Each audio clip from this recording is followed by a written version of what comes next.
নরেন্দ্র মোদী কি আসলে ওই তৃণমূলের মধ্যে ডিভাইড অ্যান্ড রুল পলিসিটা খুব সূক্ষ্মভাবে প্রয়োগ করলেন? হ্যাঁ, এটা ঠিক যে অপারেশন সিঁদুর নিয়ে বলতেই হতো, না হলে পাবলিকের তৃপ্তি হতো না। ওই তার উপর ওই 5 মিনিট পর যেটা শুনতে চান সেটাই বলবো, এটা বলা মানেই তো লোকে ওটার জন্যই হাপিত্তেশ করে বসেছিল।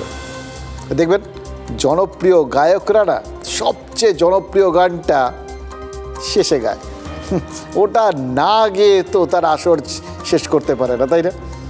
নরেন্দ্র মোদীও অপারেশন সিঁদুর নিয়ে বলেছেন, কিন্তু বলেছেন ওই সববার শেষে।